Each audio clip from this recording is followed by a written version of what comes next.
Hi, this is Matt Flores, Lobo men's basketball strength and conditioning coach, and you're listening to episode 70 of the Talking Grammar podcast. Hey, what's up, everybody? It's Jeff Grammer with the Albuquerque Journal, and this is the Talking Grammar podcast. We're on episode 70 now.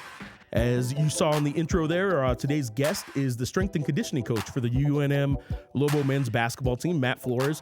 A good guy that I think you're going to enjoy the conversation with. He is in charge of, obviously, by title, getting the team strong, getting them in shape. But a lot more to it than that with different body types and very specific body types. He tells some interesting stories about some players that sometimes need to shed some pounds and some players that need to put on some weight and how they go about that. So I think you're going to enjoy this conversation with Matt Flores. Hope you're enjoying all these conversations on the Albuquerque Journal Podcast Network. Not only this show, but the Midweek Blitz high school football show that we got going as well. Give us your feedback, though. We need your feedback. You guys are a part of this show as much as anything, so you can get me on Twitter, on X, at any time you need to, at Jeff Grammer. You can email me, ggrammer@abqjournal.com. And let me know what you think. Got ideas for future show guests, future show ideas. Let me know what you think, and just give me some feedback. We appreciate you guys for listening and watching, and hope you enjoy this conversation with Matt Flores, the strength and conditioning coach of the UNM Lobo men's basketball team. What's going on, Matt? We're episode 70 of the Talking Grammar podcast here. Glad you're joining us. Happy to be here. Welcome to the show, man. This is our new digs here. I know you. I like it. You haven't been to the Journal before, have you? No, I haven't. Yeah, first time, first podcast. Just I'm excited to be here. I'm honored. No pressure, but every podcast so far has been really, really good. Yeah. We were talking a little bit before the show, and I did tell you that like two of the two players we've had on so far, Jamal Baker Jr. and Jamal Mashburn Jr. are probably the best two interviews on the team. Oh, yeah. They all have really good stories to tell. You guys all have good stories to tell. As far as getting in front of a microphone, though, it's a little different for these kids. Absolutely, yeah. You can just feel the lights and everything, but it's just, it's exciting though. So you get to know these guys, and we're gonna go. I got a little script here that we're gonna go through a little bit, but you get to know these guys pretty well. I'm curious when you see someone like one guy I've mentioned to a lot of people. I've mentioned to you. Thousands and tens of thousands of Lobo fans come and watch a Lobo basketball game, and they see Jalen House doing more talking on the court than anybody.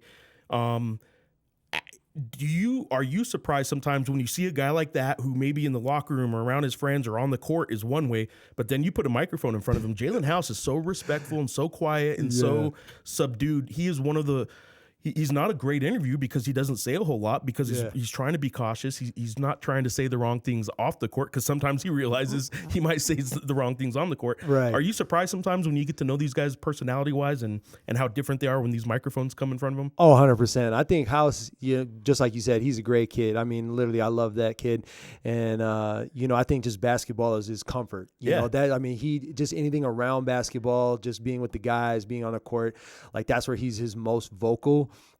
And I think you're right, it's a comfort thing. Yeah, it is an absolute comfort thing. I mean, that's his zone, and I think that, you get him kind of outside that element, like when you're just, sitting in my office or sitting in the weight room talking to him, he's just kind of, he's a calm, demeanored kid. Yeah. And, it's just, he's, like you said, he's an unbelievably respectful kid. And, talking to my wife and stuff, he's just, really calm and, very monotone. But then all of a sudden, like I said, that ball goes up, the shorts goes on, the laces get laced. He's loud. He's just moving. It's just so funny to see a guy find so much comfort to the point where he, I guess, acts the way he does. No judgment on how he acts, but how he acts, his comfort zone is so different than off the court, and I just don't think a lot of people would realize that. The opposite's true too. There have been some Lobo players through the years that I've covered that have been a great interview and talked a great game. Oh, yeah. They can't see the court sometimes because that isn't their comfort zone. Yeah. You get 10,000 people watching them, and it's hard, man. That's some pressure on them. It's definitely tough. But no disrespect, I'd love to have House that way, because he's a hell of a player. So I just, I'd rather have him kind of, in front of these microphones. He can be that way, but as long as he's on the court directing traffic, you're not winning any games on this podcast. Exactly. Yeah. I mean, this is high level stuff, but it's not an actual game. Exactly. So as people watching, as people listening know by now, this is Matt Flores, the strength and conditioning coach for Lobo men's basketball. I do want to go over a little bit of your background. I want to go over, as obvious as it sounds, with the title strength and conditioning coach. I know that's not the official title. There's a different title, but that's strength and conditioning for all us normal people that know what you do. People just think, okay, you're supposed to get them big and strong. You're supposed to get them so they can run up and down the court a whole bunch. Right. But there's a whole lot more, I guess, specificity for every player that you have to deal with. So I want to get into some of that, but I want to start with your background, man. First of all, you're going into year 3, just like Coach Pitino. You're going into year 3 here in Albuquerque. How do you and your family, and what is the family situation? How's Albuquerque treating you guys? Oh, family loves Albuquerque. It's me and my wife, Kristen, and then we have a 2-year-old daughter, Eliana, and then one coming in December, really? Little baby boy. Yeah, absolutely. Breaking news right here. I know, right? Yeah, the scoop, not as good as, Taylor Swift or Travis Kelce, but, I'm giving you guys a scoop. Just baby boy due in December, and, we're really looking forward to that. But, yeah, the family loves New Mexico just as a whole. Did you already work out with Coach Pitino that's an in-season delivery coming? Yeah, he keeps roasting me because my daughter was born in November, and, he's like, well, you don't plan these things very well. I was laughing. I was like, yeah, Coach, I'm sorry about that, But, the family really is excited about New Mexico. Not just Albuquerque, but just being embraced just by the entire state, is very exciting. I mean, definitely not, in Las Cruces, so very not much. Embracing Las Cruces, but very much. no. But I mean, just everywhere else has been really exciting, and we want to see this thing through, to get this program back going again, and I know that my family's on board with that, and my daughter loves being around, the players and the games, and even though she's only 2, she's got her Lobo gear on, and she's excited, and then my son will follow the same. At 2, and now with another one coming, it's probably hard for the wife to get the games, but is she able to get to some games? Oh, no, absolutely. Okay. Yeah. I mean, last season she was able to, when obviously we could, when she could, but I mean, she's into it too, because, that's kind of how we met a little bit. She was a strength and conditioning intern for men's and women's basketball at Arizona State, and I was a strength and conditioning intern for football, and we were kind of interacting, and so it just kind of grew from there. So, yeah, it's. Where are you from? I'm from Minneapolis. Okay, you're from Minneapolis, Minnesota. Where's she from? She's from Phoenix. Well, specifically Tempe. Tempe, okay. So she's a homegrown ASU girl. So yeah. So she's not too far from home then. She gets to go home and probably see family a lot. Oh, absolutely. Yeah. I mean, well, not as much as we would like, but it's still, the 6-hour drive can be a little difficult. You got a toddler and everything. No, but you got the toddler in the back, it's a little difficult, but yeah, we're able to see family on a drive instead of a flight. And it's, they're, funny enough, they're coming out, it's easy for them to get back and forth too. So they're coming out this next weekend. So it'll be exciting. Yeah. Well, they'll be able to, hopefully somebody will be able to see one of the exhibition games then maybe, or I guess that's Thursday and Monday or Tuesday. So maybe something like that. Yeah. I hope so. I hope they're able to see you. Obviously grew up, you did play basketball when you first got hired here about 5 months after you got here. I know I interviewed you then and kind of told in just written form in the paper, told some people about you a little bit, and you grew up playing hoops, right? I did. Absolutely. Yeah. All through high school. Yep. And while you are a strength and conditioning coach now, that there was one quote from that article that I'm going to read right now. And this was in October of 2021. And you said, I was afraid to be vulnerable in the weight room and get under the bar and do those things that get you better. I'm curious if you even remember saying that, but what does that mean? I mean, vulnerable in the weight room. What does that mean? Yeah, no, it takes a little bit of maturity to be really great at getting yourself better, because it's a discipline to get out of bed every day and, not only give it your all at practice, but give it your all in the weight room, give it your all in the training room. And at that time I didn't have that. I just didn't have the maturity to expose myself like that. I was always looking around at, who was judging me or things like that, and so, if I wasn't good at, squatting the bar, like I just didn't do it. I tried to, pretend that I was doing it, but I wasn't doing the exact things that were going to get me on the field or on the court or whatever. as best it could. And so, I definitely live with a little bit of regret, but I mean, it led me to this path that, I'm helping out these guys in this generation, and hopefully I can continue to do that for a long time, because once I did see the light, like I was like, there's no turning back. Well, you're not alone in that. I imagine a whole lot of the adult or post high school and college age men and women both look back at their high school sports days, right? Or if they're lucky enough to play those college days, which is why it's so special for the ones doing it, that they could have just probably given a little bit more in the practices or in the weight room or whatever. And I imagine that's a thought and a feeling felt by 80-90% of people who have played sports. Not a whole lot of them feel I really did leave it all on the field or in the gym or in the weight room. It's funny though, because, you think back to that and to those younger days, and you're like, you obviously lack just a little bit of experience, or a lot of experience, to be honest with you. And you have that live forever mentality. Like, I can just, I'll pick it up tomorrow. I'll get that tomorrow. And you don't realize that the sand is running out of the hourglass. And so that's just kind of, the reality that you don't really see. And all of a sudden, the next thing you know, you're kind of standing there looking around like, wait a minute. Like, now it's over, because it flies by, look at all these gray hairs now. So it's, there were COVID years for us back then. Oh, yeah, definitely no COVID years. Absolutely not.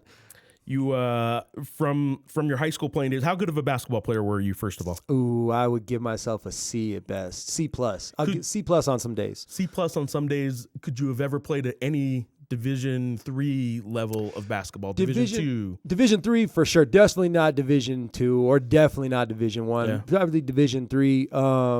But once again, it's applying myself. It's really, I went to practice and, I just did practice. But did I get, extra shots up? No, not really. I was, worried about hanging out with my friends, chasing girls, whatever. And so it was, to be at those levels of high competition and success, it's going to take a lot. And I just didn't do it.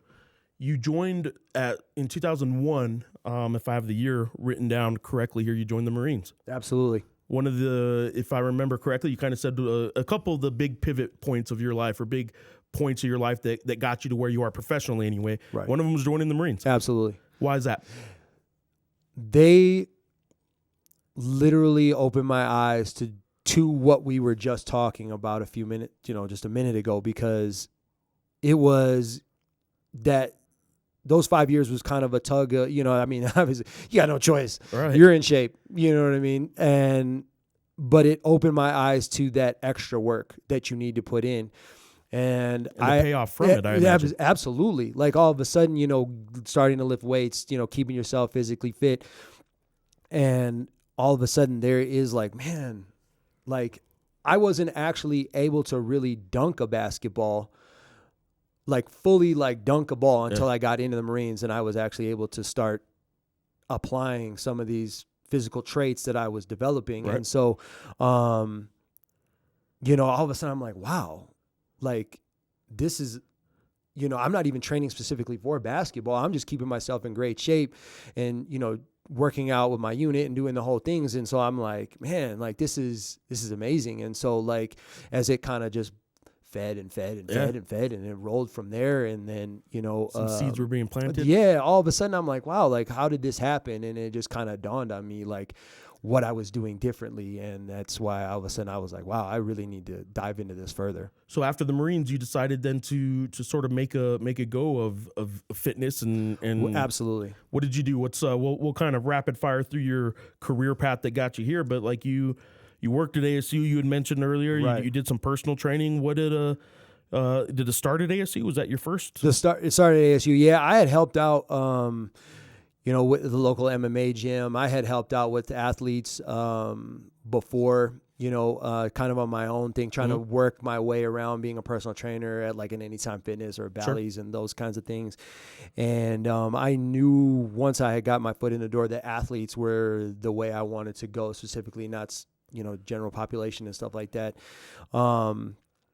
And so, yeah, Arizona State was really where I kind of like was like, nope, college is where I want to be. and I'm really excited. Who was the strength coach there? I think, if I remember correctly, he told you to sort of just sit back and watch for a couple days. Yeah, so I was hired by Josh Storms, the head strength and conditioning coach of Florida State football, and he, absolutely did that. Like, he was, hey, when you walk in this door the first week, like, I want you to just watch what we do.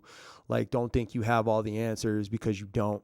And it was a really humbling experience, but it was amazing because, my kind of coaching style beforehand, like, all I had was the Marines. Like, all I had was that tempo.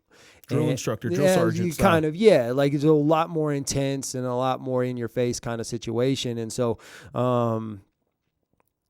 that is kind of what I brought to training, and I didn't, and seeing it in a different light, was really eye-opening. And you also, from that experience, obviously you did some other football. Portland State, is that right? Or Portland State, yeah. You did football with them. You've and still work with other teams. It's not just basketball right now, but you've done football, women's golf right now. Women's golf actually moved on. Okay. So they you used to work with women's golf. Absolutely, yeah. Shout out to them. I love working with them. Yeah. So you worked with. Tell me about the Shanghai experience. Oh man, yeah. That really, I can't. Language barriers and culture barriers, and trying to motivate those guys and really get the best out of them was the most amazing experience. And these are Olympic athletes, right? Olympic athletes, yeah. I mean, these guys. I mean, we worked with a gentleman who had won the gold medal in the 100-meter hurdles in Athens in 2004, and he was making a comeback and stuff like that. So it was. How did that come about? Like, they just hired you guys from ASU? Or? Yeah, no, actually, I was at the University of Minnesota at the time, working under Coach Steve Feldy and Cal Dietz up there, and all of a sudden, one day, Cal walked out of his office and said that he had Tim Grover on the line, and the legend, and I'm like, yeah, whatever. But yeah, he was like, hey, he's looking to start up a thing in Shanghai, and would I be interested? And of course, don't ever, I love basketball. I was working with basketball, and so you hear the name Tim Grover, I'm like, nah, I'm going to that. So yeah, he worked for Tim for a little bit over a year, and I couldn't be happier with the experience. So you work with football through the years. You've done some personal training through the years. You work with Olympic hopefuls in China, including the 2014 Chinese national volleyball team, specifically with them quite a bit, right? Yeah, junior national. Yeah, absolutely. And it kind of all brings you to a little more specific as to why you're here now. In 2018-19 season, you were a graduate assistant strength coach at the University of Minnesota. And the coach there was obviously Richard Pitino. Richard Pitino, absolutely. What was it like working with Richard Pitino at Minnesota? Oh, well, that's why I'm here. Obviously, you just said it, because it was just an exciting atmosphere at the time. The buzz around that team when I first got there was exciting, and just interacting with him on a daily basis, and he was actually, you can probably call him out on this. He was a gym rat. He is a gym rat. So he was in there every day. Coach P, he was in there every day on the elliptical and watching film and getting his workout in. And so obviously, if he wouldn't have been that way, such a diligent, you probably wouldn't have got to know him. Exercise. Yeah, I wouldn't have. Absolutely not. And so, that. His lifestyle choices created this opportunity for me. So he actually did film work and stuff on the elliptical. Yeah, no, he was there literally every day like clockwork, getting his workout in. But he had the iPad with him, and he was, watching a recruit, or he was watching game film, or whatever he needed to do. So he was locked in. So a couple year hiatus, I guess, between the Pitino years for you, but at Utah Valley, which you enjoyed that experience as well, right? Oh man, yeah, absolutely, yeah, definitely. Shed a tear for that one. Missed those guys a little bit, but yeah, they were, Coach Mark Madsen, and they really gave me an opportunity over there to hone this skill and be here today, and so I'm very grateful for them. So we fast forward. Now you are the UNM Lobo men's basketball strength and conditioning coach, and you've been here since 2021. This is your third season. Absolutely. Going into it. I'm curious if you had to give a real simple kind of Cliff Notes version answer as to what your job is to somebody who has no idea what a strength coach for a basketball team does, what is your job with the Lobo basketball team? My job is to put the best product on the court as I possibly can physically. And I know everybody hears strength and conditioning, and the people I get into conversations with out on the street is just basically, I'm the personal trainer for all of the players, as a collective. And that, you know what? And if that's the way you want to think of it, that's okay too, because that just kind of simplifies the situation, and that's okay. Yeah. I don't need to go down a rabbit hole of anything crazy, but, we are looking for the best product, obviously, on the court physically, whether it's strength, whether it's speed, whether it's, vertical jump, those kinds of things. And that's what we are trying to maximize every single day in the weight room, and really put the best, most resilient product out there to win games, for Lobo Nation. And it's different for every player, I know, in some respects. In general, let's start on the reverse of that, though. In general, Richard Pitino has a vision for what he wants on the court, which means in general, you're trying to get the team as a whole to do what? To be as big, as strong as they can, to help with rebounding, to be as light and quick as they can, to run a lot. What would you say is Richard Pitino's vision that you have to try and mold them into being? Right. Well, his offense, just how the game plan goes, for how he wants, he's a tempo, he wants to, if a team unfortunately scores, we're getting up and down that court, running into the play that they got, coach doesn't like to walk up, hey, check with me, walk up the court, let's get into a set and run it, kind of some old school Dean Smith kind of stuff. Right. But, he's definitely more an up-tempo guy. So we've got to make sure that we get our speed down. We've got to have our repeated sprint ability, and so we want to make sure that, we are keeping these guys in best condition, but then obviously, you have to kind of balance with that with a little strength and power endurance in there. And really the thing is, you can't generalize a team like that, because obviously we're all cut differently. So, Bree Masek's the example that comes to mind for me, right? I knew it, Jeff. You Bree Masek, of course, yes. No, you guys tried. We did. Oh no, 100%. Yeah, and he tried. He wasn't trying. We did some wild things to try to get him to gain weight. And Bree Masek, just so those that don't know what we're kind of talking about here, 6'10", 6'11". 6'11", yeah. He is a tall, athletic basketball player, and he could not hit 200 pounds. I don't know. Did he end up getting to 200? No, he did not end up getting to 200. He is a near 7-footer who arrived here at like 185 or something like that, and just couldn't get over 195. Yeah, he could not. Yeah, he hovered. He pivoted in that 195 circumference, and it was just Did he never really hit 200? No, he did hit 200, but he couldn't keep it on. Maintaining it was really bad. So we went through some wild things to get him to gain. We didn't even, there was no health in his diet. It was just, if you've got to have a dozen donuts for breakfast, I don't care. And we actually, it was funny, we gave him every day. We would go to McDonald's and get him a bag of cheeseburgers, and he literally would walk around with McDonald's cheeseburgers in his bag, and every hour on the hour he had to have a cheeseburger.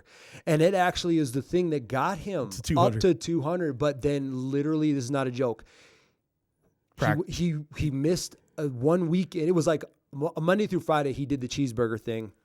And our athletic trainer, Ben Fells, he was making him breakfast with like 6-7 eggs. His calorie intake was phenomenal. And then one weekend and then one day of missing it, he went from like 199, 200 to back down to like 192. It was the most absurd thing I've ever seen. He, one of the nicest players you're ever going to come across. Love that kid. Such a good attitude, and he tried. And rest in peace, Jethro. Muscana, shout out to Jethro. They were his first semester here before Jethro had transferred.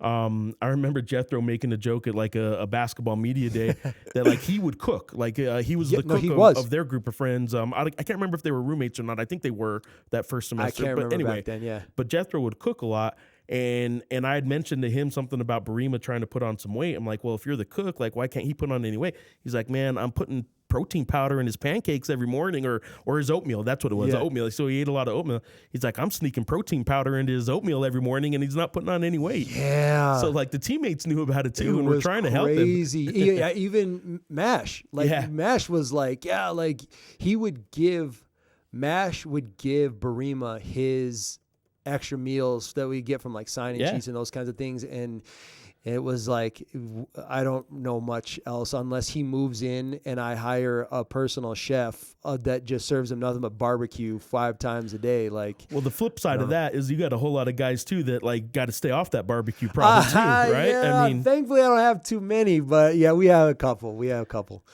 And so this is the intricacies of your job. It's not just, hey, everybody, at 6 a.m. we do this, at 7 a.m. we do this. You have a file on every player, I imagine. Well, absolutely, yeah. So we have guys, and it's funny, we were talking about Jamal Baker. Like, he was a guy who definitely, because of his rehab and those kinds of things back in California, he came in a little heavier than what we would like him to play at. And, obviously we addressed that issue, and, JB is such a great guy that, he was able to work with, nutritionists, and we got him down, and now he's, hovering around 200 pounds, down 198, 199, 200 in there. And so, that's definitely something that you got to take a look at through each individual person, whether they're, under or over. And that's another thing we talked to Coach P about and the staff, like what do you see from this offense, this defense that you need out of these specific players, right. and obviously we get feedback on a weekly basis on hey, this guy, hey, we want to run this, but he's not strong enough to get into that. Hey, how can we flip this? How can we start turning it around? And then we kind of adjust the program.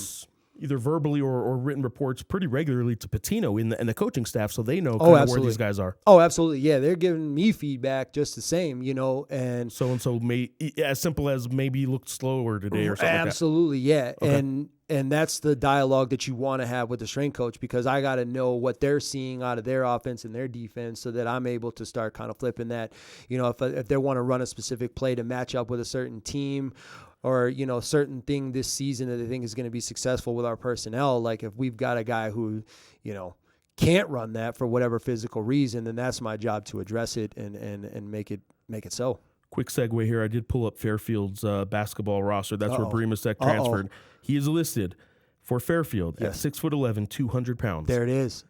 Hey, now, whether he is 200 pounds. I hope that he is. All right. I truly hope that he is. I really pray for that kid, because, it's a struggle for sure. Pitino tells me he has no idea if you're a good strength and conditioning coach. He doesn't know what to judge it on. I know, right? You know what, Coach P, you know what? No, but I'm going to tell you, he would know if I was a bad one. He would know if you're a bad one. He would know if I was a bad one. And I'm going to tell you that right now. I can't, grading myself as a strength and conditioning coach is tough, but I can tell you that the whole Lobo Nation would know if I was a terrible strength coach. So he's also, I don't know if you know this yet about him, a little bit sarcastic. No. Just a little. Really? Yeah. Yeah, I'm going to have to watch that. Yeah. Jeff Goodman for Field of 68, working with the Messenger now. He's worked with CBS Sports and ESPN and all that through the years. He was at Mountain West Media Days a couple weeks ago and referred to Richard Pitino as the most sarcastic coach in all of college basketball. And he said it's probably not even close. And college basketball coaches like to think they're funny. Oh, of course. Of course. And he does him too. The crown by a lot. Yeah, he does too. I will give you that, though. But it's that kind of humor that really, like, I love it. Because, I grew up with parents that are no-nonsense people. And they're going to shoot you straight between the eyes with whatever information they got. They're not passive. And, obviously, I kind of dialed that up a little bit by joining the Marines, sure. So, and I'm married into it now. My wife's a no-nonsense. So it only makes sense that Coach P, is the way he is. So, and I just love it. So, he's just a guy who's going to come down, cock an eyebrow and tell you the way it is. Yeah. So, doesn't hold back very much. No, he doesn't. No, even with local media, for some reason, he's comfortable enough to tell me and call me on some of my stuff sometimes. Of course. Yeah, but you need that, Jeff. You need that. Come on now. I don't think I do. The next thing I want to ask you about, some kind of specific examples. You guys lost through transfer, which teams do regularly now. Yeah. One of your good workout warriors, a couple of them really, a few of them. I'll mention KJ Jenkins was good in the gym. KJ is awesome. Javante Johnson is strong as I don't know if people realize how strong a player he was. Man. Guy named Morris Udeze that I think some Lobo fans will remember, even though he was only here 1 year, was one of the strongest players I've come across. Even if it wasn't just straight pushing a pushing some weights off your chest kind of strength. He had the old man strength, like he just seemed like a strong guy. Old man strength. I mean, he was just naturally, and it was funny is like his form on a lot of things was needed to be polished up just a little bit. Like no disrespect to Wichita State, they have a great program out there. I just think kind of that's the way with his height and his limb length and stuff like that. Morris was like that, but just the weight he would pick up and kind of like naturally just move around. You're like, oh, this is going to be exciting. Like he was a great guy. He is a great guy. So here's the example then, going off of that Morris Udeze comment there, that I want people to understand that you're doing throughout the course of the season, and every year you're learning something new. Absolutely. I don't think we can remember.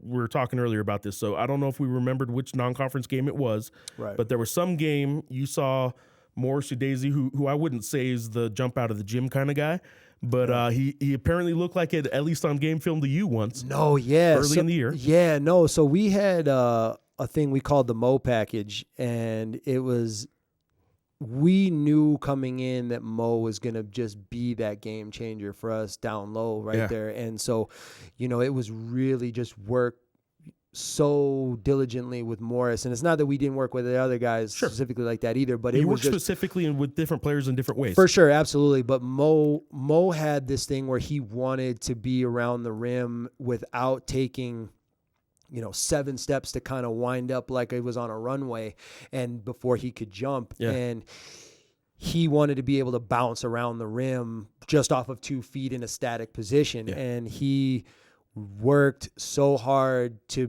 be that. And it was, I can't remember which game it was, but we were watching film in the film room, and he, like I said, very early on, I mean, it seemed like his eyebrows were at the rim. This was a flat-footed 2-foot. He grabbed the rebound, took a pivot step, and went up, and it was amazing to see. And we knew that all his hard work had really paid off, and he was feeling great. So then the other side of things is throughout the course of the year, players do get worn down, players get injured. You have to work with the trainer with that kind of stuff too, right? And tweak things as you go.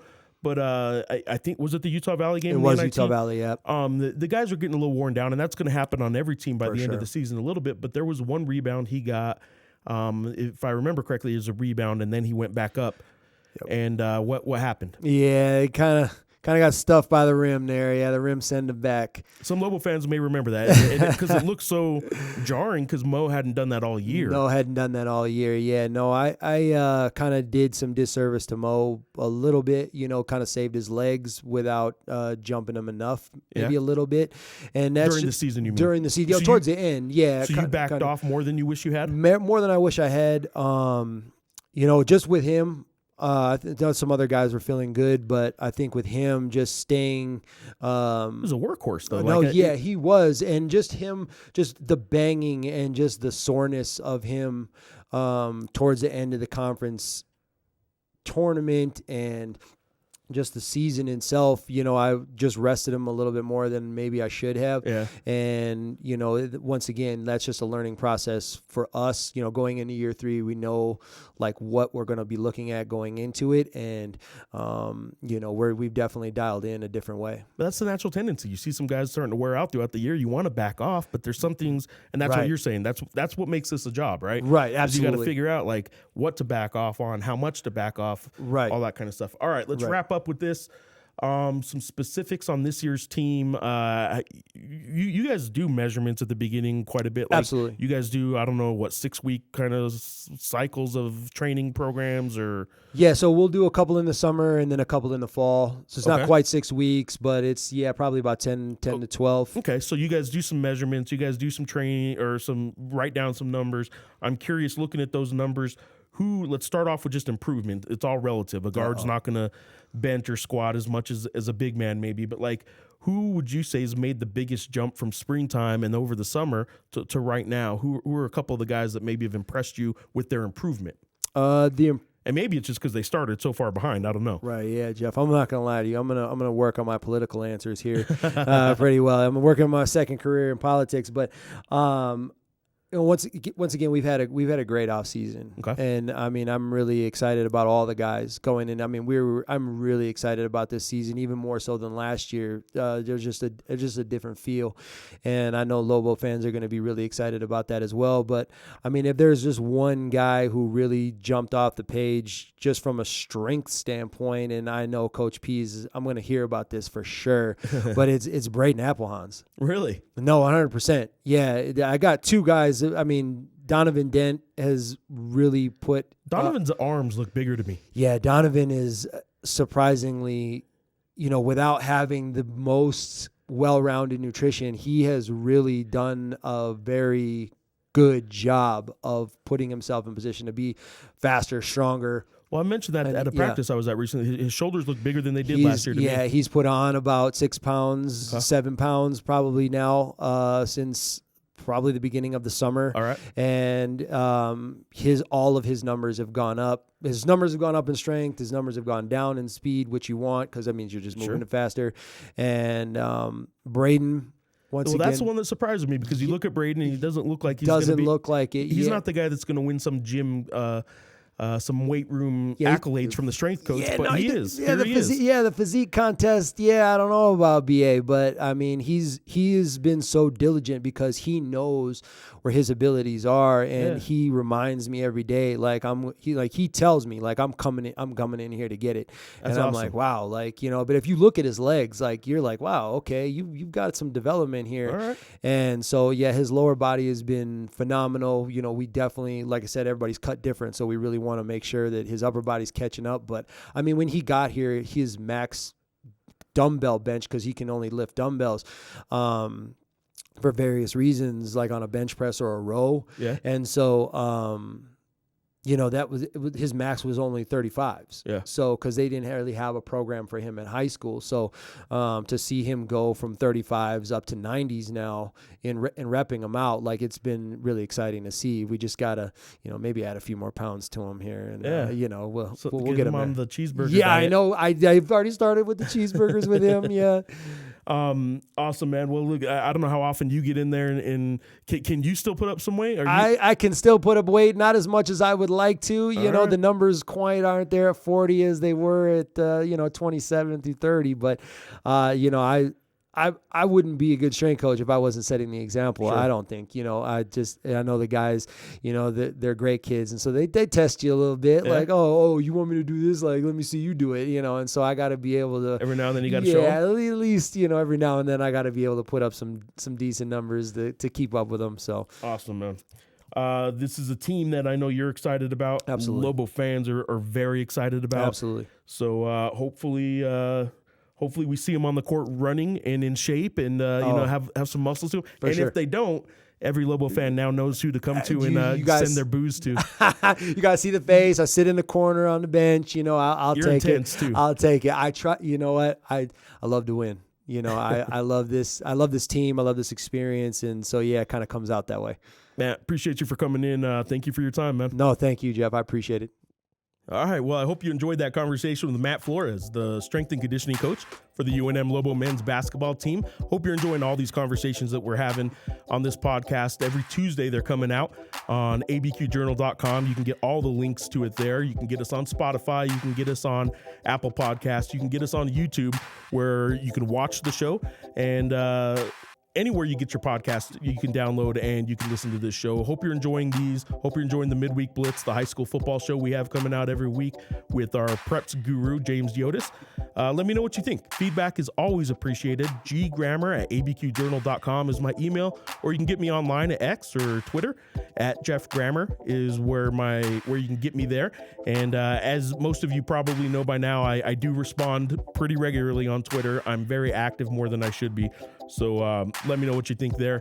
Hope you're enjoying the coverage of not only these podcasts, but all our coverage on the online and in the pages of the Albuquerque Journal, abqjournal.com/sports. And for now, thanks for listening.